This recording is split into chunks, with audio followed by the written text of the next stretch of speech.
James, I want to ask you about the process of doing this Homer Prepares project over. We're now into the 5th, 6th year of it. When you first started, you were just going to do books 1 and 2, but you started with a very clear idea that the monolithic Iliad that has come down to us in its 24, I'll use the word, books, somehow, through a process that we don't properly understand, came to be written, and once it was written, it didn't change. And once it was written, the performative process seemed to stop. The improvisational process seemed to stop. Now, that was your view when we started the project, and so you've gone into it trying to inhabit the poet as he prepares for each of these performances, which go for, each book of the Iliad goes for about as long as an audience is prepared to sit still. So no one ever sat and listened to the whole thing. You arrived already with that view. Since we've been working on it, and we're now the one that's coming up in the end of May, will be up to book 16. What have you discovered? What's changed in your thinking, your understanding of how the poet was actually working with to do the thing that you mentioned before, work with this grander structure at the smaller scale each time, and each iteration working to a different audience. How's your view of what's going on changed through doing the project? Rather changed or been confirmed, because it's like it was to compare small things with great. When I started off, I worked out the structure of the Odyssey, and suddenly I had to teach the entire Iliad in America, and I thought, gee, I don't know. I hope this works. I think it's going to work, and it did. So it was a process of continually confirming the idea. I suppose there's two things that one keeps encountering and therefore learning from. Aside from being a lot of very hard work, it has been an immense learning process for me. One of them is that because of the length, Homer is continually actually fragments a story. And then he takes from that fragment, he builds a singing performance, an episode around it, makes it into a world. So, an example of that would be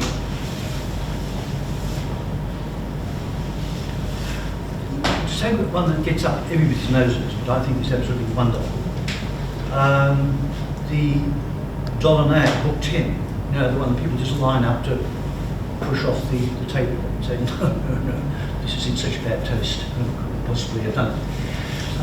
That actually stands at a very fragmentary moment in the tale from the absolute no of Achilles in book 9, when they come to embassy, 3 chieftains.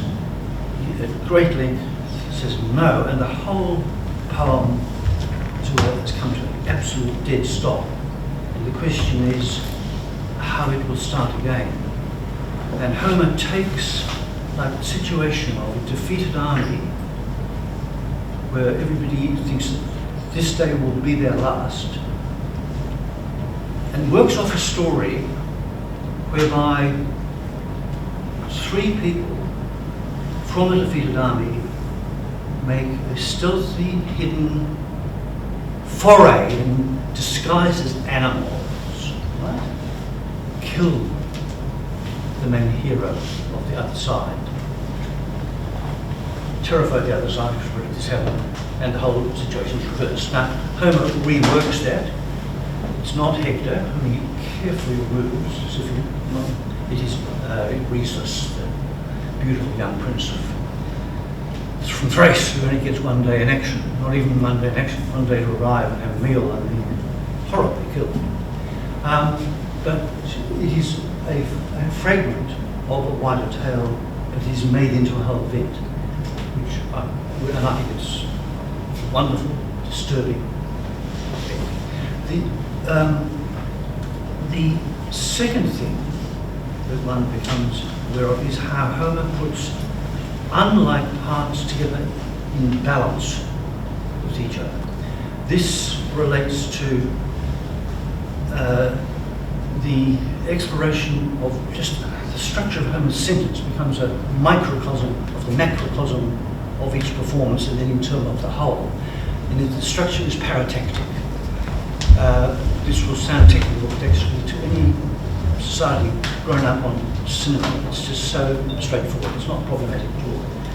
The difference between a paratactic sentence structure and a syntactic sentence structures, because it was cold tonight, I put on my jacket to come here, all right? The two halves of the sentence are organised against each other. I know what I'm going to. If I simply say, it was cold tonight, I put on my jacket, I mean, that connection is not too hard to see, but it doesn't establish it doesn't demand a causal connection. That'll do it for now. Homer's syntactic structure, as his narrative structure, is paratactic throughout. I really don't think that this is quite as big a deal as some people make it out to be, because cinema is a highly paratactic structure. We just know that you've got one scene and you cut to another scene. The audience creates the narrative and the leap between them. Yeah. These days it often goes to highly legitimating thing, but it's still there. So, to take this in a much bigger way, what Homer does is he actually puts events together which actually seem to us not to have any connection until you reflect on them and see that they are speaking to each other. One of my favourite ones is in Book 6 is famous for the meeting between Andromache and Hector, where Andromache sort of tries to stop Hector going out gates to what, within the context of that singing, is his certain death.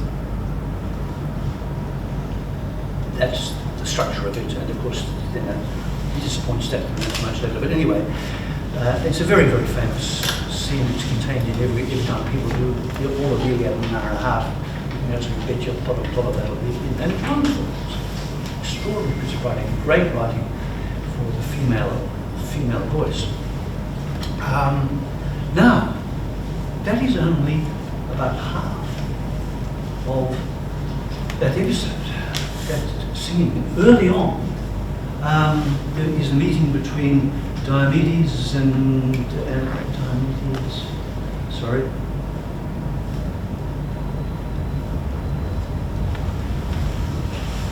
Who's the Trojan that he meets up with? I'm sorry. Anyway, two enemies, Diomedes and I'm so sorry, I'll come to it. And they're about to kill each other. And they say, but hang on, you're my guest friend, you came to my palace. And so they said, oh, we better not. And they back off from each other. One of them is the descendant, is the descendant of Bellerophon, right? I bet if I asked this highly educated, tell me the story of Bellerophon, would anybody like to put up their hand if they could tell us? It's impossible. It's one of those endless constellation of narratives that Homer is always drawing on and recreating.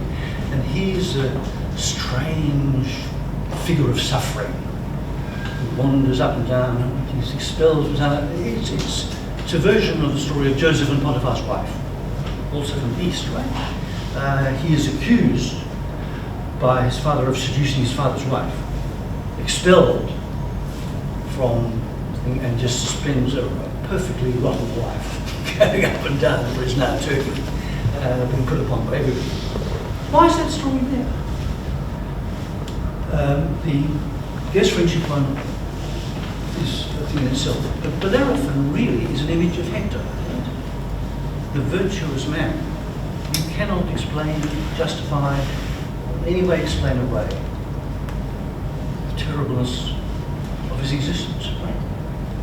But it's there. And so that exists in a wonderful, illuminating interplay with the very famous, probably famous scene of Hector at the gates. So, I don't know if it answers your question, Jeff. but probably doesn't. Well, let me ask another one, because you've been talking a lot about what we understand as Homer, whoever it was, what we understand as the poem we know as the Iliad, and how it comes together. I'd like you to talk a bit about your own aesthetic choices now. We can perhaps, there's lots more to discuss about Homer and the Iliad, and we'll perhaps get back to that when we come to take questions from the audience. But in the Homer Prepares project, each of the 4 performances, about to be 5th performance, they do things where you're working against, let's say, the accepted monolith of the Iliad. You are not just simply reciting the 24 books of the Iliad. That's a choice you've made not to do. You're attempting to do something completely different. So you're working against that notion of the classics as being a monolith that sits there. You're working against the force of gravity that all of us involved in ancient world studies understand, which is the tendency towards archaising. You don't come out wearing sandals and a toga. You're determined that what you're doing be contemporary, and you're recognising that, yes, the poems were sung and they were probably accompanied by instruments, but you make no attempt to recreate what ancient instruments sound like. The musical accompaniment is also something that works against what people's perception of Homer and the Iliad are. So rather than, you'll inevitably talk about Homer, but I'd really like you to talk a bit about the aesthetic choices that you've made in this project. Yeah, well, I think you put it very well, Jeff. I'm not actually, I think I'm always quite aware of why one does what one does. One can make it seem very neat. There's been a series of accidents in the process of, I hope, discovery. It's a discovery for me, I hope, for the audience. And actually, we wouldn't still be doing it if it wasn't for the audience joining us on the journey. Part of the refusal to archaeise is because I think archaeising is just based on a fallacy. You know, it's like when people say, I'm going to do Shakespeare as he was originally done. I know that some are done at the Globe and they can go close to it. But the fact of the matter is that if we saw a Shakespearean actor, heard a Shakespearean actor, we wouldn't know what was going on. We'd find it incredibly strange. Not just that the accent is different, but what acting was, how an actor held people in the space, and the world which they occupy is so totally different from ours. Because of his genius, it cross-illuminates, but only cross-illuminates when people, mostly anyway, from my view, when people do something totally of present. To take a really great example of Peter Brook's Midsummer Night's Dream, what we would all have seen, ones that do or don't cross the divide. So I personally just find archaising unsatisfactory and unconvincing. I think it's epistemologically, if you excuse the word, impossible. And so I would say you engage with Homer by trying to bring him alive in the present. That's what we're doing. I do it as James McCaughey. Now with all my limitations, occasional, maybe strengths, I really don't know. Now, I wouldn't be doing it still now if some people had said, yeah, we'd like to just see more. So it's not a very satisfactory answer. But the musical side is much clearer, because if we were to hear the music again with structure, it would be so foreign from us that we wouldn't know. So use a modern structure. One of the consistent things of the feedback shows people have really liked Matthew's work. I don't know that the show will succeed. I just thought, Jeff, if you asked me what is discovered as we go, one of the things that's happened as we're taking the project forward, and this does relate to something that is a discovery of what Homer is through this process, is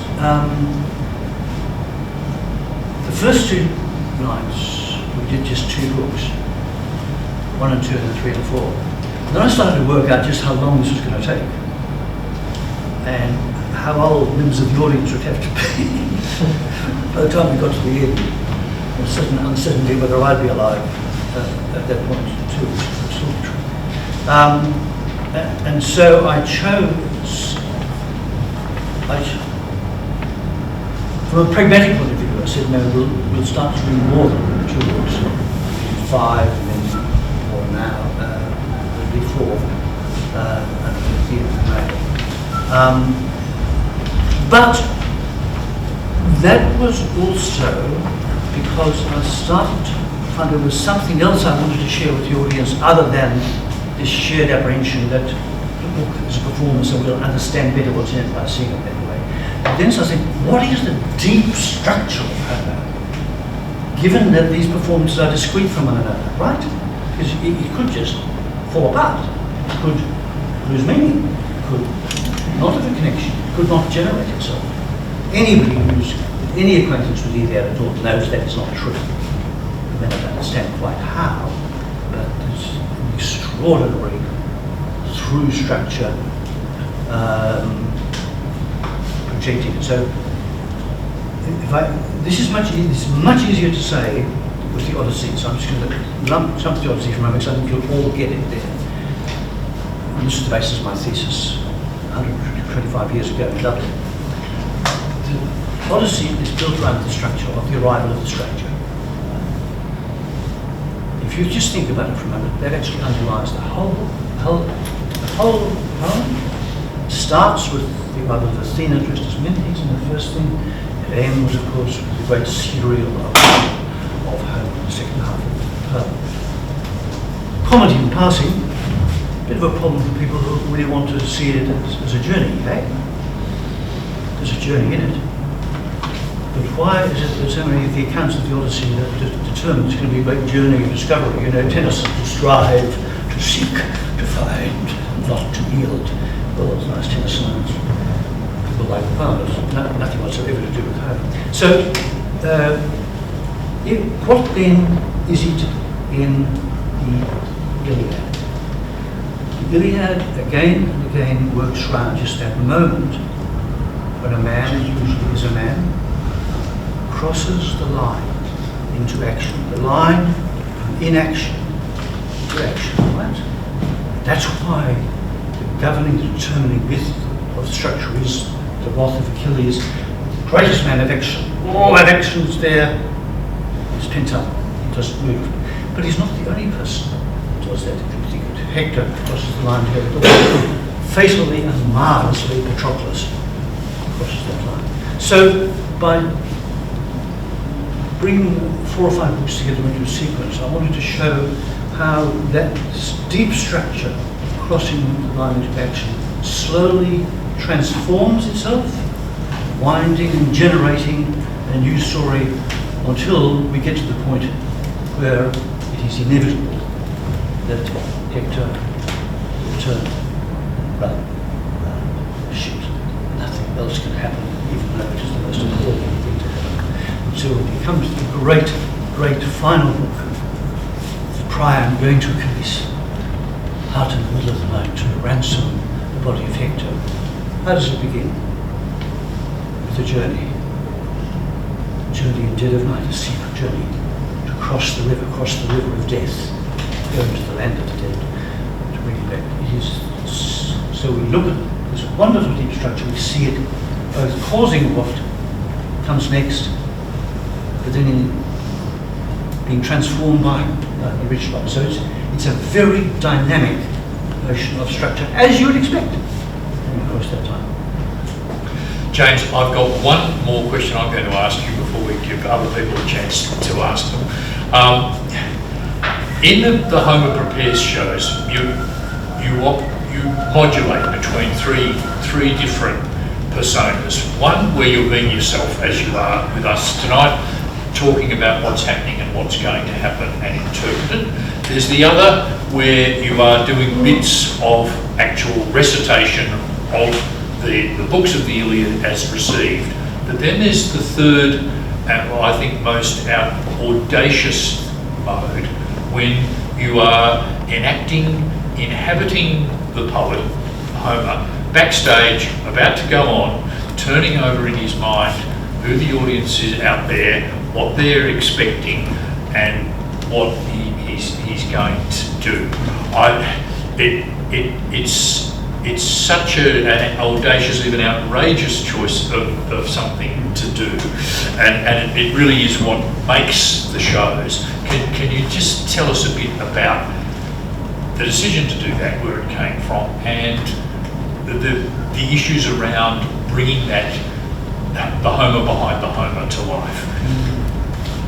Well, gee, I really don't quite know, other than that I think that Homer himself was incredibly audacious and frequently profoundly witty. Now, what's the first thing that gets lost in time? It's the point of the joke, isn't it? You read some of Shakespeare's scenes, not all, but some of Shakespeare's scenes that are clearly meant to be very, very funny. Try Act 1, Scene 2 of The Tempest. You said the beautiful opening scene, travelling with this play, it's so wonderful, and it's a gentleman. Endlessly. I guarantee, I challenge any of you to read that, and even have the tiniest thing of a smile. It's not because it's bad, it's just because humour gets lost. So I think there's also times when Homer's just been so witty, with the characters, so witty with the structures. He is unrespectable in so many points, unrespectable finally about how he treats the expectation of the audience that this will all be about the great onslaught of the hero, which is sort of in the DNA of this tradition that he's received. So, how can I be fully respectable if I think that, and anyway, hopefully, it keeps the thing alive? I don't know. I haven't had anybody tell me they found it offensive, but maybe people who found it offensive don't speak to you afterwards. They leave the theatre quickly. James, I'm going to stop you there because I want you to conserve your energy, because we've only got 4 weeks to prepare for the next iteration of Homer Prepares. And also, it's close to time, we've come to an end. Look, thank you everybody for being with us tonight, and thanks.